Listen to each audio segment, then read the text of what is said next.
You think you know what silence sounds like. You don't. Not until you've sat in the sterile, freezing air of family court, watching the man you promised your life to, holding hands with the woman who destroyed it. That was the silence Sarah faced. She walked in, wearing a thrift store coat, clutching 2 5-month-old twins, looking like she had already lost. Her husband David and his mistress Jessica laughed at her from the defense table. They thought it was over. They thought money could buy everything, including the truth. But they forgot one thing Judge Arthur Halloway doesn't like: bullies. And the secret he was about to read from a sealed envelope wouldn't just end the marriage, it would shatter their entire reality. Watch until the end, because when the mistress realizes what she actually won, you won't believe her reaction. The rain in Seattle that morning wasn't just rain. It was a deluge, the kind that soaks through your bones and makes you question why you even bothered getting out of bed. For Sarah Miller, staying in bed wasn't an option. It hadn't been an option for 6 months, ever since David had kicked her out of their sprawling lakeside estate in Bellevue. She stood at the bus stop on 4th Avenue, shielding the double stroller with her body. The plastic rain cover on the stroller was fogged up with the breath of Leo and Sam, her 5-month-old twin boys. They were sleeping now, mercifully, but Sarah knew that was a ticking time bomb. She looked down at her outfit. It was her best suit, but best was a relative term. It was a charcoal grey ensemble she'd bought at a Goodwill in Renton 3 years ago. It was slightly tight around the shoulders and loose at the waist, a remnant of a body that had changed after carrying twins. Her shoes were scuffed black flats because she couldn't afford heels, and honestly, she couldn't carry 2 babies in car seats while wearing stilettos. "Please just let us get there dry," she whispered to no one in particular. A sleek black Mercedes splashed a wave of dirty gutter water onto the curb just inches from her feet. Sarah flinched, pulling the stroller back. As the car idled at the red light, she saw the personalized license plate, D&J East. David and Jessica. Estate. Her stomach turned over. It was them. David was driving, looking immaculate in a tailored navy suit that probably cost more than Sarah's entire year of rent in the studio apartment she was currently sharing with cockroaches. In the passenger seat sat Jessica Banks. Jessica was 24, a former fitness influencer turned lifestyle consultant, whatever that meant. She was beautiful undeniably. Blonde hair blown out to perfection, lips glossy, wearing a cream-colored trench coat that looked like it was made of butter. She was laughing, her head thrown back, tapping David playfully on the shoulder. They looked like royalty. They looked like winners. Sarah looked down at her twins. Leo stirred, letting out a small whimper. "It's okay," she soothed, rocking the stroller. "Mummy's here." The light turned green, and the Mercedes roared away, leaving Sarah in a cloud of exhaust. David Miller was a tech consultant, or at least that's what he told people. He was charming, aggressive, and had a way of making you feel like you were the only person in the room until he decided you were furniture. When Sarah met him 7 years ago, he was ambitious but broke. She had supported him working double shifts at a diner, editing his proposals, and practically managing his life. When his firm finally took off, she thought they had made it. Then came the money. Then came the late nights. Then came Jessica. When Sarah got pregnant with the twins after years of IVF struggles, David didn't cry with joy. He asked how much the hospital bill would be. When the boys were born, he wasn't there. He was at a conference in Miami.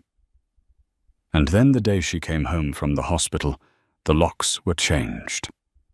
A process server was waiting on the porch with a dissolution of marriage packet and a temporary restraining order, claiming Sarah was mentally unstable due to postpartum hormones and a danger to the household. He had frozen the accounts. He had taken the car. He had left her with nothing but a diaper bag and a bus pass. The bus finally arrived, screeching to a halt. Sarah struggled to collapse the heavy double stroller while holding 2 infants, the driver tapping his watch impatiently. "Move it along, lady people got places to be," the driver grumbled. "I'm sorry, I'm trying." Sarah gasped, hoisting the heavy frame onto the bus. She moved to the back, collapsing into a plastic seat, breathless. She checked her phone. 8:45 a.m. The hearing was at 9:00 a.m. This was the final hearing. The hearing where David's lawyer, a shark named Richard Sterling, had promised to obliterate her claims for alimony and take full custody of the boys, leaving Sarah with nothing. She had no lawyer. She had made too much money last year, technically, as she was joint on David's tax returns to qualify for legal aid, but currently had zero access to funds to hire private counsel. She was representing herself. Pro se, that's what they called it.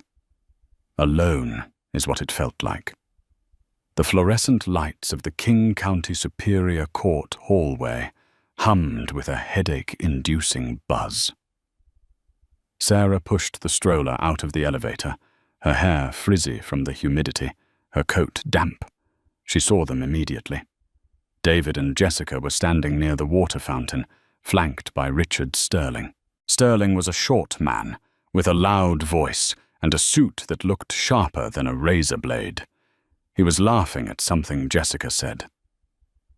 Jessica spotted Sarah first. Her smile didn't drop. It just changed. It shifted from genuine amusement to a pitying sneer. She nudged David. David turned. His eyes raked over Sarah from her damp hair to her scuffed shoes. He didn't look at the stroller. He didn't look at his sons.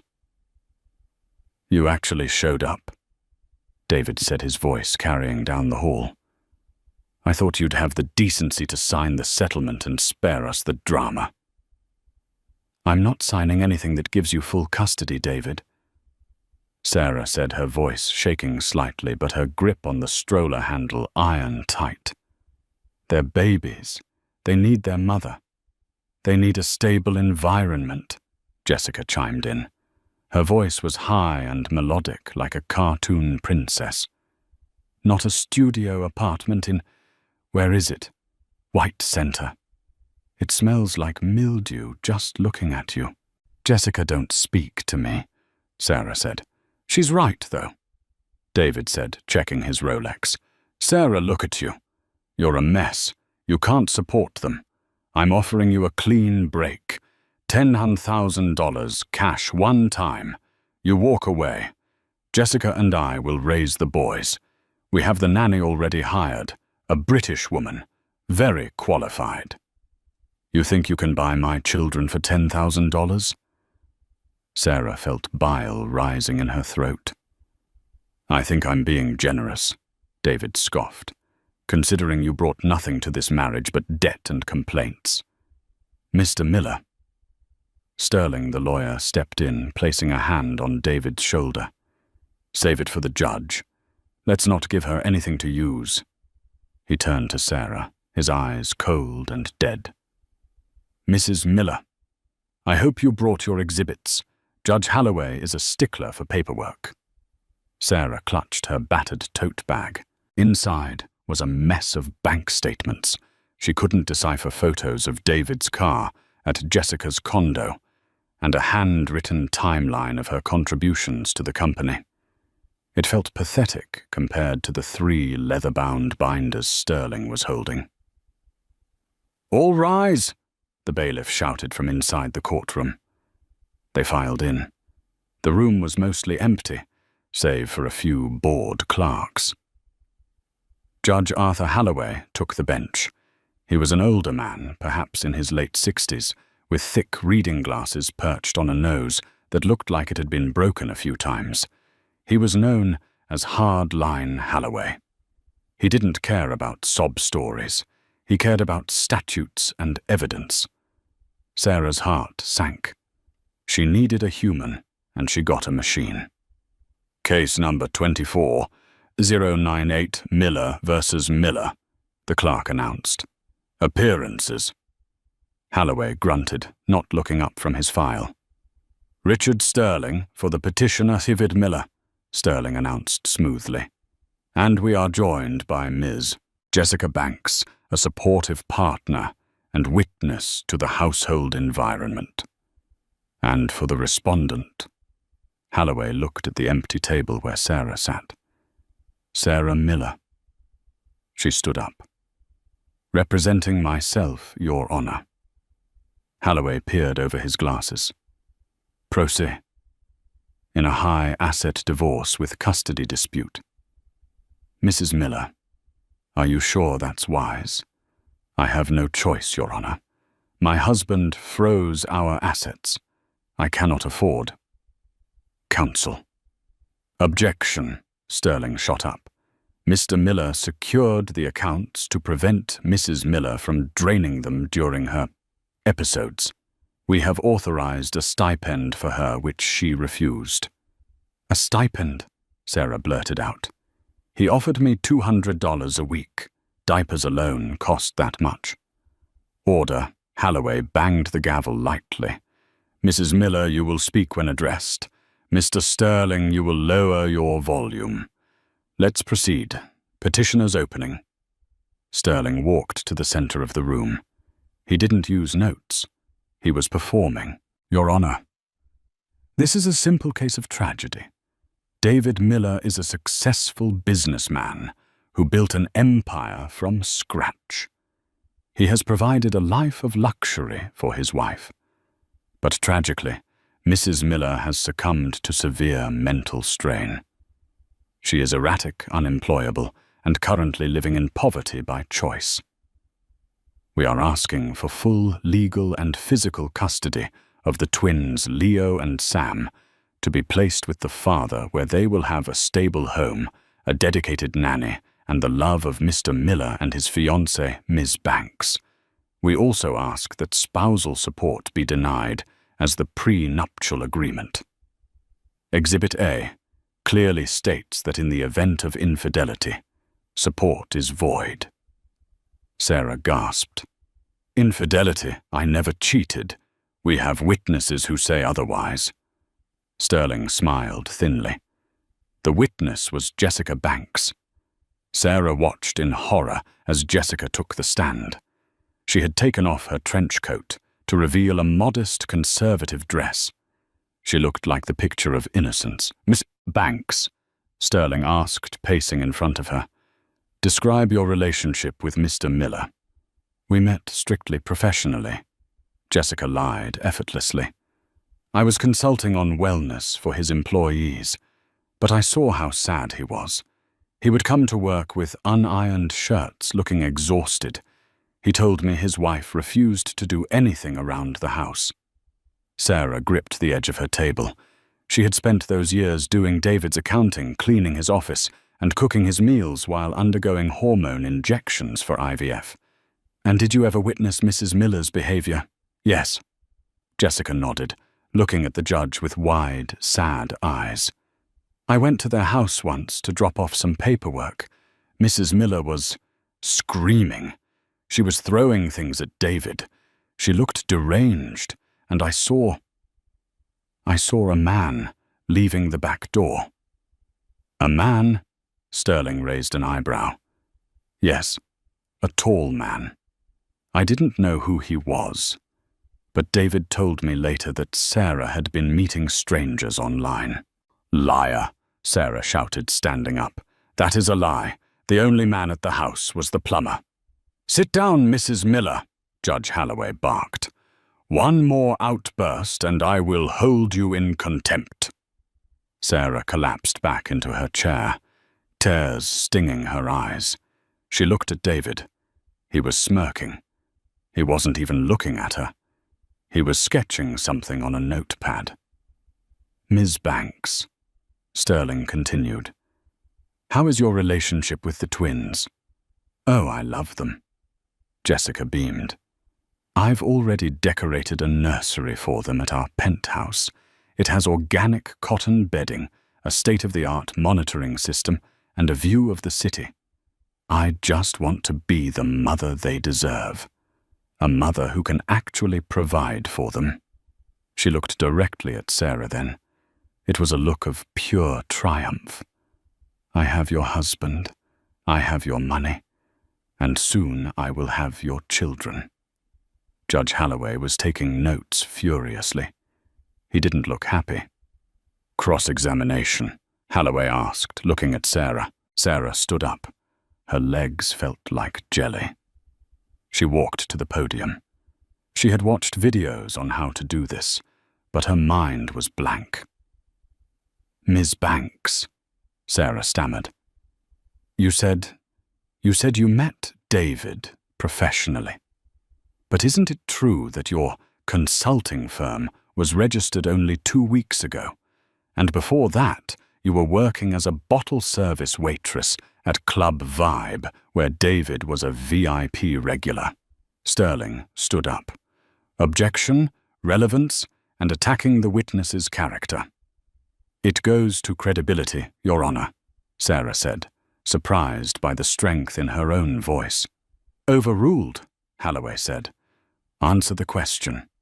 Jessica's smile faltered for a fraction of a second. "I worked in hospitality." "Yes. That's where I learned people skills, something you clearly lack." "And the nursery?" Sarah continued, her anger fueling her. "You said you have a nursery ready, but David just said in his financial disclosure that he is currently renting that penthouse. If he loses this case, he has no assets. How will you pay for that nursery?" Jessica laughed. It was a cold, sharp sound. "Honey, David isn't going to lose. And even if he did, we have resources you couldn't dream of. David is a genius. He built that company. You just rode his coattails." "No further questions," Sarah whispered. She sat down. She felt like she had failed. She hadn't exposed the affair properly. She hadn't proven the lies. "Mr. Sterling, call your next witness," Holloway said. "We rest your honor. The facts speak for themselves. The prenup is clear. The mother is unstable. The father is capable." Holloway turned to Sarah. "Mrs. Miller, your case." Sarah stood up. She picked up her messy stack of papers. She didn't have witnesses. She didn't have a shark lawyer. I would like to testify," she said. She took the stand. She told the truth. She talked about the years of support. She talked about how David had transferred the company assets into shell corporations the moment she got pregnant. She talked about the twins. "I don't have money," Sarah said, looking at the judge. "I don't have a penthouse. But I have been there every single night when they cry. I know that Leo likes to be held on the left side, and Sam needs his back rubbed to fall asleep. David doesn't even know their middle names. Jessica thinks they are accessories for her Instagram. Please, Your Honor, don't take my babies." David rolled his eyes audibly. Judge Holloway stared at Sarah for a long moment. Then he looked at David. Then he looked at the file on his desk. "Is that all, Mrs. Miller?" "Yes, Your Honor." Holloway closed the file. He took off his glasses and rubbed the bridge of his nose. The room was silent. The only sound was the radiator clanking and the soft breathing of the twins in the back of the room, where the bailiff was watching them. "This is a complex case," Holloway began, his voice low and gravelly. "Usually I would take a few days to issue a ruling." David leaned over to Jessica and whispered, "We got it. He's going to rule later to save her the embarrassment in person." However, Holloway continued, his eyes snapping open and locking on to David. There are certain discrepancies in the financial affidavits provided by Mr. Miller that require immediate attention. Sterling shifted uncomfortably. Discrepancies, Your Honor. It's standard accounting. It is not standard, Holloway said, reaching under his bench. He pulled out a large, thick manila envelope. It was sealed with red tape. This morning at 8:00 a.m., my chambers received a courier package from the State Department of Revenue and the executor of the estate of one Archibald Vance. Sarah froze. Archibald Vance was her grandfather. He had died 10 years ago, leaving nothing but debt. Or so she thought. David's face went pale. Jessica looked confused. "Who is Archibald Vance?" she whispered.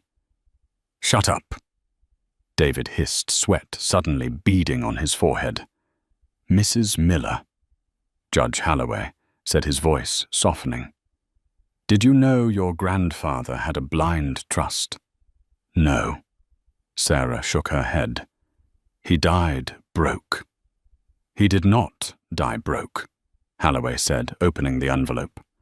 The sound of tearing paper echoed like a gunshot in the silent room. "He was the silent partner in a mining patent that was sold 3 months ago. The trust explicitly states that the funds were to be released solely to his granddaughter, Sarah Miller, upon the birth of her first child." Holloway pulled out a document. "Mr. Miller." Holloway turned his gaze to David. It was a look of pure predatory focus. "You knew about this trust, didn't you? In fact, looking at these bank transfers, it appears you tried to access it using a forged power of attorney 6 months ago, the exact same week you filed for divorce." The silence in the courtroom was shattered by the sound of Richard Sterling David's high-priced shark of a lawyer snapping his briefcase shut. It was a subtle sound, but it signaled a massive shift in the atmosphere. "Mr. Miller," Judge Holloway said, his voice dangerously calm. "I asked you a question. You attempted to access the Archibald Vance Trust 6 months ago using a power of attorney document, a document that the estate executors claim is a forgery. Is that correct?" David stood up. His legs were shaking so badly the table vibrated. The arrogant, untouchable tech CEO was gone. In his place was a terrified man caught in a lie he couldn't buy his way out of. "Your Honor, there must be a mistake," David stammered, wiping sweat from his upper lip. "I was merely trying to manage the family finances." Sarah was overwhelmed with the pregnancy. She wasn't thinking straight. I was acting in her best interest by trying to route the funds into an offshore account in the Cayman Islands, registered to D&J Holdings, Holloway asked, holding up another sheet of paper, an account that lists Ms. Jessica Banks as the secondary beneficiary. The air left the room. Sarah turned to look at Jessica. Jessica's mouth had fallen open. She wasn't looking at Sarah. She was staring at David with a mixture of confusion and dawning horror. "David," Jessica whispered, her voice shrill. "You told me that money was from your software patent. You told me you earned that money." "Quiet, Jessica." David snapped, his veneer cracking completely. He turned back to the judge. "Your Honor, this is all speculation. That trust it's irrelevant to the custody hearing. I am the primary earner. I have the house. I have the nanny. Sarah has nothing." "Sarah has $18 million, Judge Holloway corrected him loud and clear. The number hung in the air like a thunderclap. "Excuse me," Sarah whispered, clutching the edge of the podium. She felt light-headed. $18 million. Actually, with the accumulated interest and the final sale of the patent rights. Holloway adjusted his glasses, reading the fine print. The total deposit made to the trust account yesterday was $24,300,000. And since this inheritance was left specifically to you, Sarah, and explicitly excluded from marital property in the trust's founding documents, Mr. Miller cannot touch a cent of it. It is entirely yours. David looked like he was going to vomit. His face turned a shade of gray that matched the courtroom floor. $24 million, Jessica breathed out. Her eyes dilated. She looked at David, then at Sarah. The gears in her head were turning so fast you could almost hear them grinding. Furthermore, Holloway continued, leaning forward, because Mr.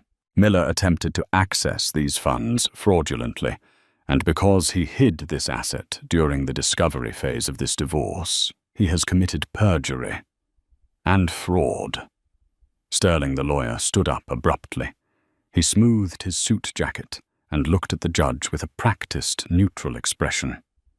Your Honor, Sterling said coolly, in light of this new evidence which my client failed to disclose to me, I must request a recess to discuss matters with my client, or alternatively, I may need to file a motion to withdraw as counsel. You're firing me, David screamed, spinning on his lawyer. I pay you $500 an hour. You can't quit. I am an officer of the court, Mr. Miller. Sterling said, his voice icy. I cannot knowingly suborn perjury. You told me your wife was destitute. You told me there were no other assets. You lied to the court, and worse, you lied to me. Sit down, Mr. Miller. Holloway banged the gavel hard. There will be no recess. We are finishing this today. I have heard enough about your financial status. Now I want to hear about the stable home you promised these children. David sank into his chair. He looked small, but he wasn't done.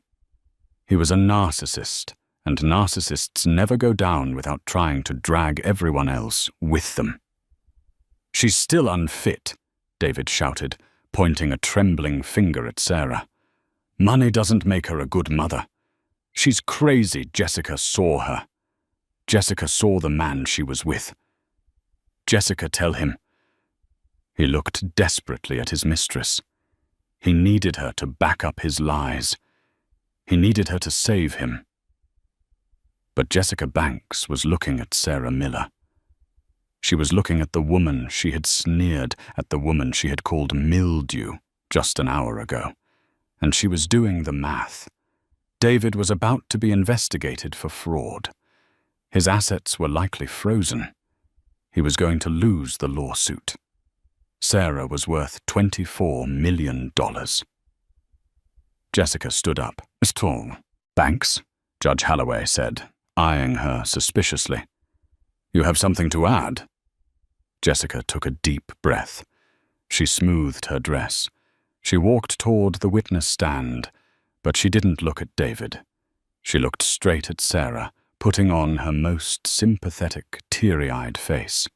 Your Honor, Jessica said, her voice trembling with what sounded like manufactured emotion. I need to correct the record. Jessica, what are you doing? David hissed. I was lied to, Jessica said loudly, turning to face the judge. David told me Sarah was abusive. He told me she was neglecting the children. He showed me photos of a messy house and told me she did that. But I never actually saw her hit him. I never saw a man at the house. What? David shrieked. You testified 5 minutes ago. You said you saw a man.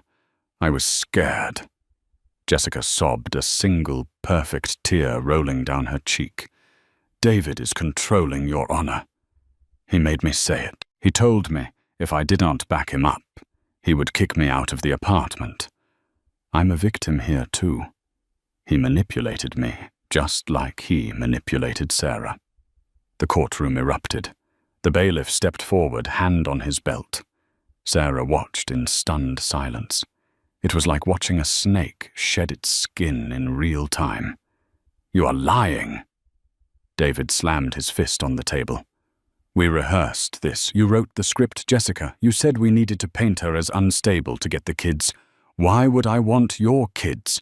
"David," Jessica snapped, dropping the victim act for a split second, her true venom showing.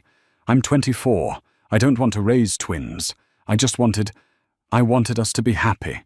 She caught herself and looked back at the judge, softening her face again. I thought we were building a family. But now I see the truth. Sarah is a good mother. I've seen her at the park. She loves those boys. I shouldn't have come between them." She turned to Sarah, clasping her hands together. "Sarah," Jessica pleaded, ignoring David completely. "I am so sorry. I didn't know about the money. The trust I didn't know he was stealing from you. If I had known, I never would have dated him. We women have to stick together, right?" Sarah stared at her. The audacity was breathtaking. Jessica wasn't apologizing. She was auditing. She realized David was a sinking ship and was trying to hop onto Sarah's yacht before it left the harbor. Sarah slowly walked back to the microphone. She looked at David, who was purple with rage, and then at Jessica, who looked like a desperate puppy. "Ms. Banks," Sarah said, her voice quiet but steady. "You are wearing a diamond bracelet." Jessica blinked, confused by the change of subject. "What?" "The bracelet," Sarah pointed. "David bought it for you in December. I saw the charge on the credit card statement. It cost $8,000.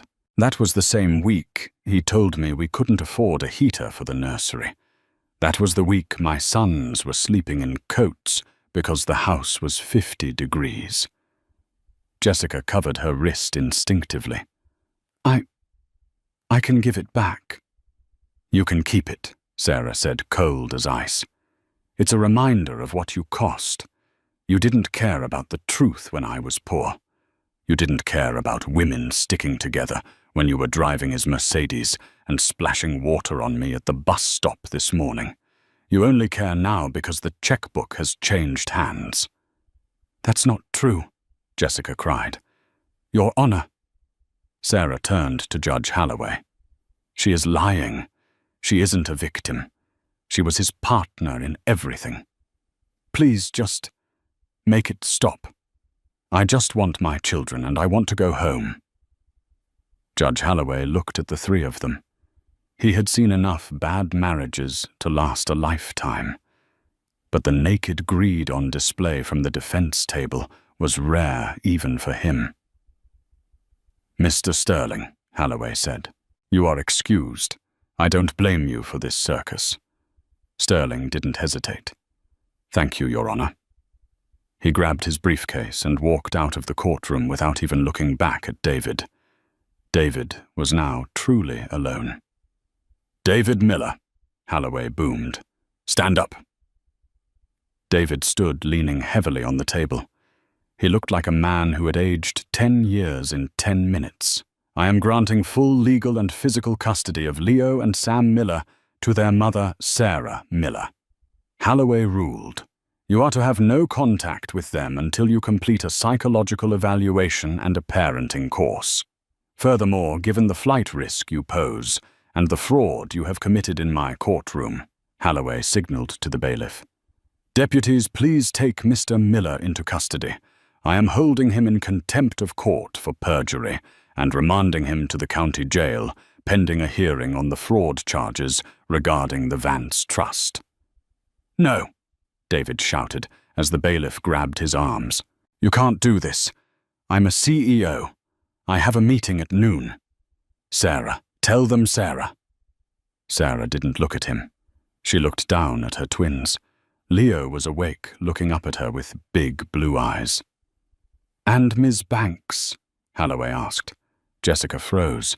She was halfway to the door, trying to sneak out. "Yes, Your Honor." "Don't leave town," Holloway warned. "The district attorney will likely want to speak with you regarding your role as a secondary beneficiary on that Cayman Island account. If you received any stolen funds, you will be facing charges as an accomplice." Jessica's face crumbled. She looked at Sarah one last time, a look of pure, unfiltered jealousy before she burst into tears and ran out of the courtroom.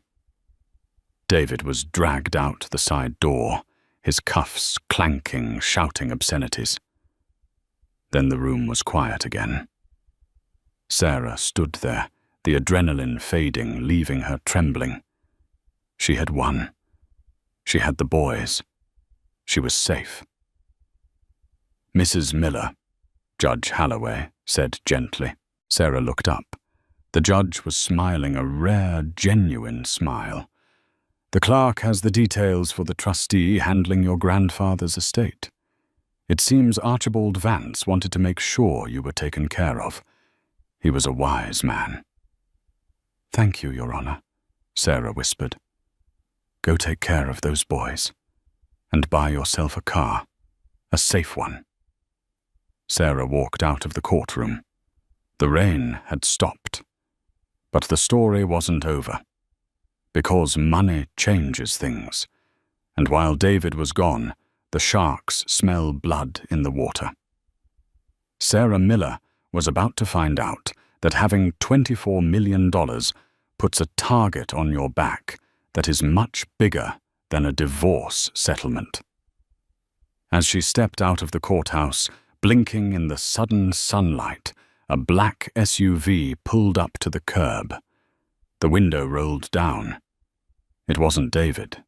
It wasn't Jessica. It was a man Sarah hadn't seen in 10 years. A man who was supposed to be in prison. "Hello, Sarah," the man said, smiling a smile that didn't reach his eyes. "I heard you came into some money. We need to talk about Dad." The heavy oak doors of the King County Superior Court swung shut behind Sarah, muffling the chaotic hum of the legal machinery that had just chewed up her ex-husband and spit him out in handcuffs. Stepping onto the sidewalk, Sarah felt the physical change in the atmosphere. The torrential Seattle downpour that had soaked her thrift store coat earlier that morning had finally broken. The clouds were parting jagged fissures of blue sky, peeking through the grey slate, allowing weak, watery shafts of sunlight to hit the wet pavement. The city smelled of ozone exhaust and wet concrete, a smell that for the first time in years didn't make Sarah feel nauseous. It smelled like a clean slate. She took a deep breath, gripping the rubber handle of the double stroller. Her knuckles were still white, a lingering reflex from the hour-long adrenaline spike of the trial. She looked down at the twins. Leo was asleep, his small fist curled against his cheek, while Sam was batting at a plastic toy hanging from the canopy. They had no idea that their net worth had just jumped by 8 figures. They had no idea their father was currently being fingerprinted. They just knew their mother was there. "We did it," Sarah whispered the words, feeling foreign on her tongue. "We actually did it." She began to walk toward the bus stop, her old habits dying hard. She stopped after 3 steps. "Wait," she thought. "I don't have to take the bus. I can call a cab. I can call a limousine if I want to." The realization was dizzying. A sudden vertigo brought on by the abrupt shift in her reality. Before she could reach for her phone, a vehicle screeched to a halt at the curb, cutting off her path. It was a black SUV, older model with tinted windows and a rusted dent on the rear fender.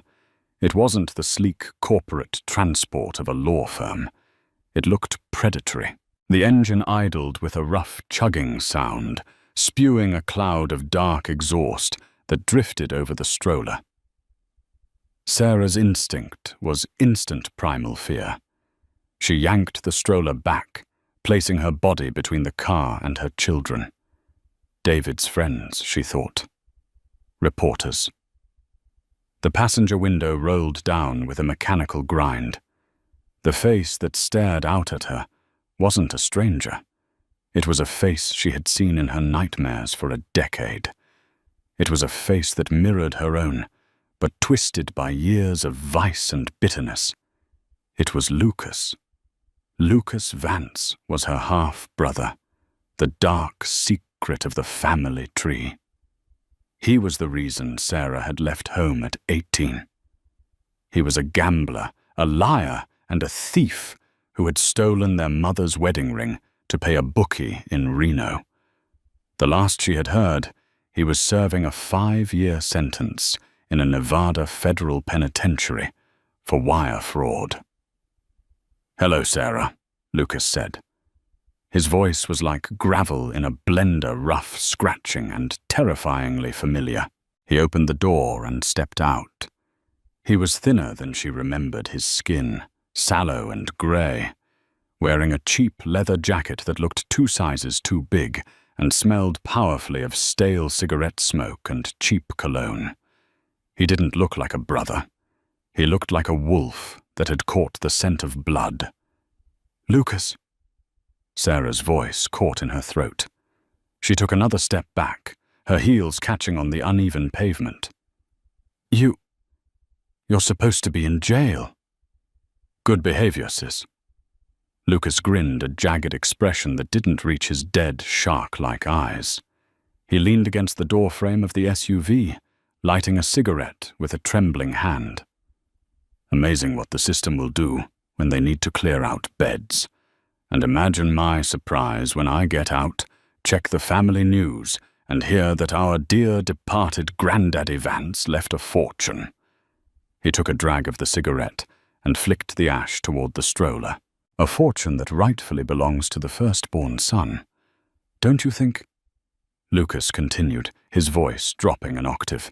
"I mean, technically, I'm the heir. You were just the afterthought."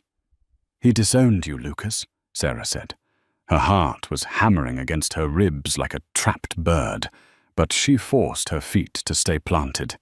"He wrote you out of the will 10 years ago, when you cleared out his savings account. He left it to me because he knew I would protect it. He knew what you were." "Yeah, well, what I am is broke." Lucas's smile vanished instantly, replaced by a cold, hard stare. He took a step toward her, encroaching on her personal space. "And reason doesn't pay my debts. I owe some very bad people in Vegas, Sarah. And looking at you, you look like you just hit the jackpot."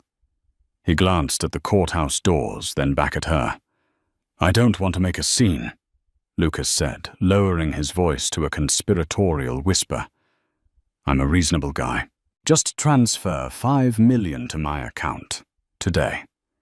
Consider it a finder's fee for staying away from you and these cute little nephews of mine." He looked at the twins. It was a look of assessment, calculating their value as leverage. It was a threat. A clear, direct, violent threat. In the past, Sarah would have crumbled. The old Sarah, the one who apologized to David for breathing too loud, the one who let people walk all over her to keep the peace, would have offered him money just to make him leave. She would have begged. She would have cried. But that Sarah had died in courtroom 4B about 20 minutes ago. Something hot and fierce ignited in her chest. It was the same fire that had allowed her to stand up to a shark lawyer and a narcissist husband. She looked at Lucas, really looked at him, and she didn't see a monster anymore. She saw a pathetic, desperate man in a cheap jacket. He was just another bully. Just like David. Just like Jessica. And she was done with bullies. "No," Sarah said. The word was quiet, but it had the weight of an anchor. Lucas blinked, caught off guard. He laughed, a nervous hacking sound. "Excuse me, I don't think you heard me. I said I know where you live. I said, I heard you." Sarah interrupted, her voice rising clear and steady. "I said, no, you aren't getting $5 million. You aren't getting $5. You are a ghost, Lucas. Go back to being dead to me." She reached into her battered tote bag. Lucas flinched, his eyes darting to her hand, expecting a weapon. When she pulled out her cracked smartphone, his face twisted into a snarl. "You think you can call the cops before I take that faulty stroller?" Lucas sneered, lunging forward, his hand reaching for her arm. "I can snap your wrist before you dial 911. Sarah didn't flinch. She didn't retreat. She simply held the phone up, not dialing, but pointing. "I don't need to call them," Sarah said, her voice ice cold. "They're already here." Lucas froze. He followed her gaze, spinning around to look toward the courthouse entrance. Standing 15 feet away, watching the scene with hands resting on their utility belts, were 2 uniformed King County Sheriff's deputies. They were large men, imposing and alert. They had just finished escorting David to the transport van and had paused on the steps, their attention drawn by the aggressive man harassing the woman with the stroller. One of the deputies, a sergeant with a thick mustache, began to walk down the steps. His eyes locked on Lucas. "Is there a problem here, ma'am?" the deputy called out, his voice booming over the street noise. The color drained from Lucas's face so fast it looked like a magic trick. He looked at the deputies, then back at Sarah. He saw the defiance in her posture. He saw the utter lack of fear in her eyes. He realized too late that he had miscalculated everything. This wasn't the little sister he used to push around. This was a woman who had just taken down a titan, and she wasn't afraid of a street thug.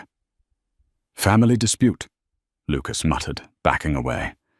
His hands raised in a universal gesture of surrender. Just saying hello to my sister. Catching up. "I have a restraining order against him from 2018. Sarah lied smoothly.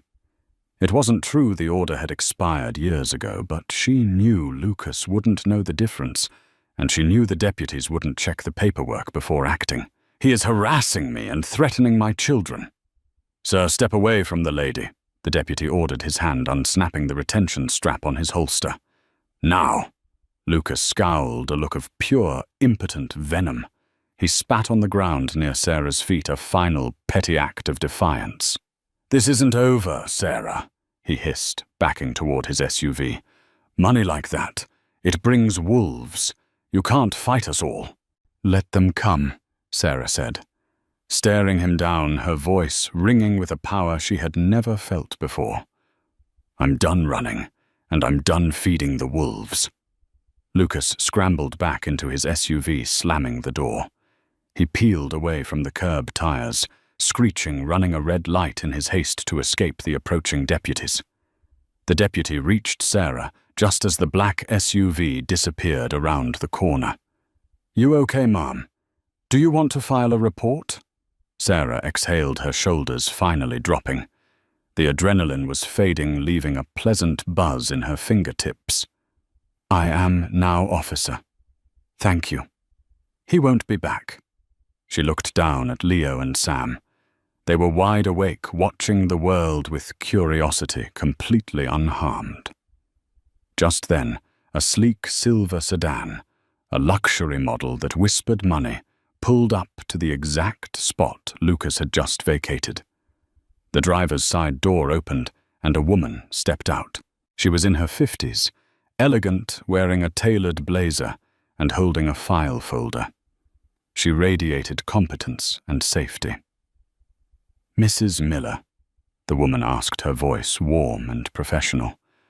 "I'm Eleanor Vance. I'm the executor of your grandfather's trust. Judge Halloway called me." Sarah blinked. "Eleanor, I apologize for the delay," Eleanor said, glancing at the skid marks left by Lucas's SUV. "Traffic was dreadful. I'm here to take you to the bank to finalize the transfer. And then I believe to a dealership the judge mentioned something about you needing a safe car." Sarah looked at the rusted bus stop sign, then at the luxury sedan, and finally at the kind woman offering her a hand. A laugh bubbled up in her chest, a genuine, incredulous sound of joy. "Yes," Sarah smiled, wiping a stray tear from her cheek. "2 car seats, actually. The safest ones money can buy.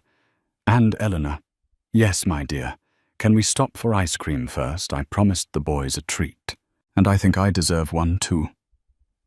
Eleanor's smile widened, crinkling the corners of her eyes.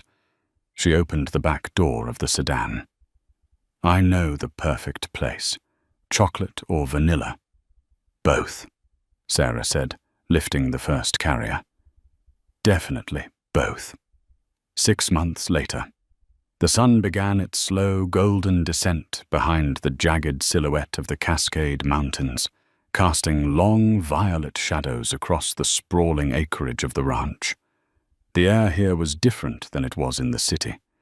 It didn't smell of exhaust, wet concrete, and desperation. It smelled of pine needles, damp earth, and the sweet, grassy scent of alfalfa. Sarah stood on the wraparound porch of the main farmhouse, a steaming mug of chamomile tea, warming her hands against the evening chill. She leaned against the rough-hewn cedar railing, her eyes scanning the property that now bore her family name. The Vance Creek Ranch was more than just real estate. It was a fortress of peace. It was 2 hours from Seattle, but it might as well have been on another planet. Down by the white-fenced paddock, the scene was picture-perfect. A gentle dappled grey pony named Buster was being led in a slow circle by a professional trainer. Perched on Buster's back were 2 small figures bundled in fleece jackets. Leo and Sam were giggling, the sound drifting up the hill like wind chimes. They weren't clutching their mother in fear or crying from hunger. They were gripping the pony's mane with chubby, confident hands, living a childhood that Sarah had once thought was impossible to give them. Sarah took a sip of tea, closing her eyes for a moment. For the first few weeks after moving here, she had flinched at every sound. The crunch of gravel under a delivery truck's tires would send her heart racing, terrified it was a process server or David coming to take it all back. But the silence of the ranch had slowly worked its magic, knitting her frayed nerves back together. A sudden harsh vibration against the wooden railing shattered the moment. Sarah's eyes snapped open. Her phone, resting on the banister, was buzzing angrily.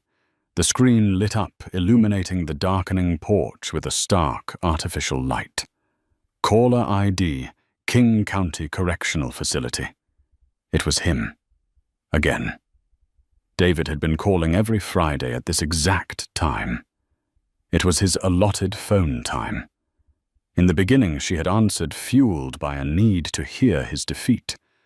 But now she just watched the screen. She didn't answer, but she didn't decline it either. She let it ring, knowing that on the other end of the line, in a cold concrete room, smelling of bleach and sweat, David was gripping the receiver, listening to the hollow echo of a life he had thrown away. The ringing stopped. A moment later, the new voicemail notification appeared. Against her better judgment, Sarah tapped the transcription button. She didn't want to hear his voice, that smooth, manipulative baritone that had once controlled her every move, but she needed to read the words. She needed the reminder. The text scrolled across her screen. "Sarah, pick up. It's David. Look, I know you're there. My lawyer says you're blocking the appeals. You can't do this. It's inhumane. The heating in this block is broken, Sarah. I'm freezing. I'm a CEO, for God's sake. I shouldn't be in with these animals. I need you to deposit money for my commissary account. Just $500. That's nothing to you now. You owe me that much for the years I supported you. Please, I'm begging you. Don't ignore me. I still love you, Sarah.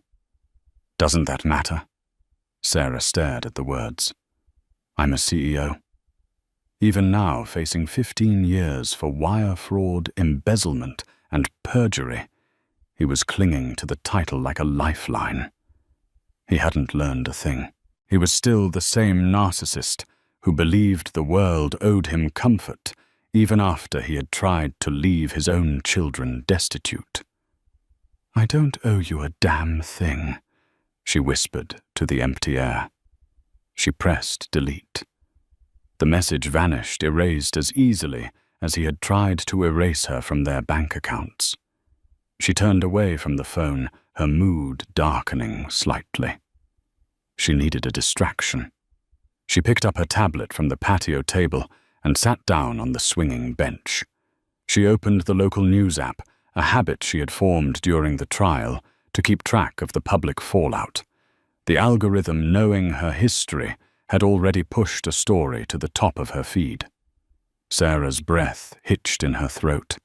The headline was stark and humiliating: fallen socialite, former lifestyle influencer, arrested in Bellevue boutique theft. Below it was a mugshot. It was Jessica Banks.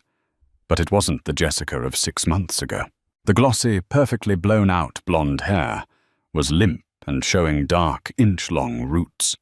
Her skin, once glowing with expensive facials, looked sallow and tired under the harsh fluorescent booking lights. Her eyes, usually narrowed in a smug glare, were wide and red-rimmed, filled with the terrified realization of rock bottom. Sarah tapped on the article, her fingers trembling slightly, not from fear, but from the sheer surreality of it. Jessica Banks, 24. Was apprehended by security at the Bravon shopping centre yesterday afternoon after attempting to leave a luxury retailer with a designer handbag concealed under her coat. Banks, who was recently implicated in the high-profile Miller divorce fraud scandal, reportedly made a scene when confronted, screaming that she was a celebrity and that the item was a gift. Banks, whose assets were seized during the federal investigation into her former partner, David Miller, has been unable to secure employment since the scandal broke. Witnesses stated she appeared disoriented and was shouting about a nursery in the penthouse as police led her away in handcuffs. Sarah set the tablet down, a heavy feeling settling in her chest. It wasn't pity she couldn't afford, pity for the woman who had laughed at her children's poverty, but it was a profound sense of waste.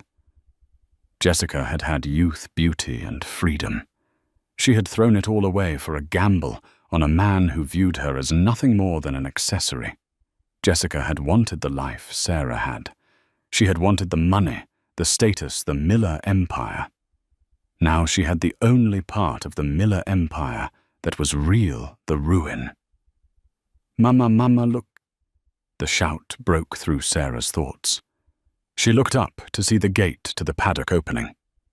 Martha, the boy's nanny, was walking up the path, holding a hand on each side.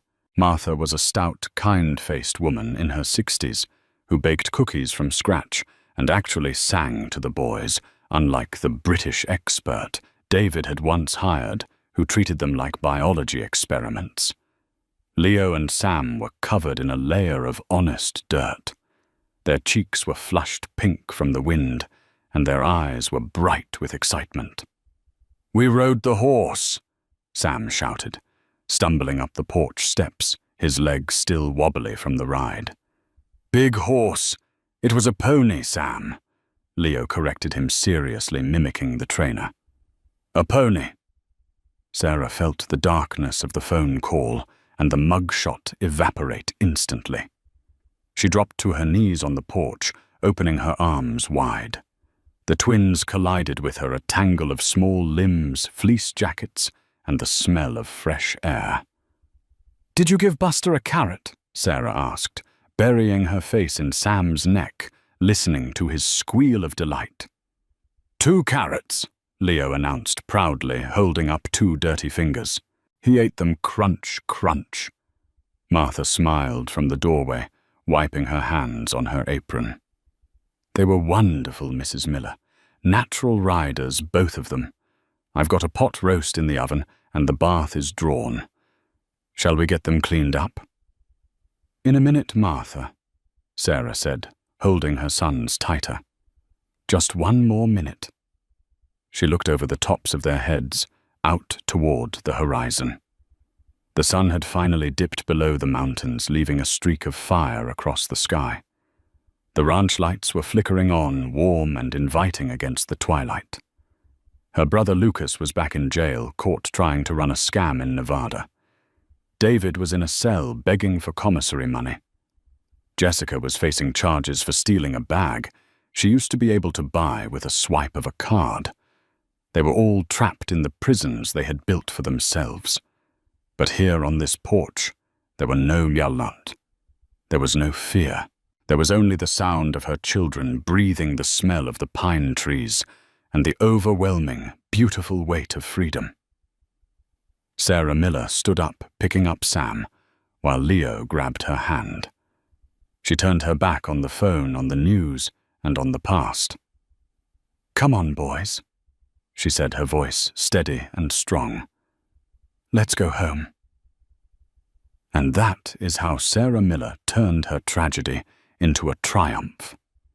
She walked into that courtroom with nothing but the truth, and she walked out with a new life. David and Jessica thought they held all the cards, but they forgot that karma has a way of stacking the deck when you least expect it. It goes to show that no matter how dark it gets, the truth always has a way of coming into the light. What would you have done if you were Sarah? Would you have given David the money for his commissary, or did he get exactly what he deserved? Let me know in the comments below. I read every single one. If you enjoyed this story of justice served cold, please hit that like button. It really helps the channel grow. And if you haven't already, smash that subscribe button and ring the notification bell so you never miss a story. We have a crazy tale coming up next week about a lottery winner whose husband tried to hide the ticket. You won't want to miss that. Thanks for watching and see you next time.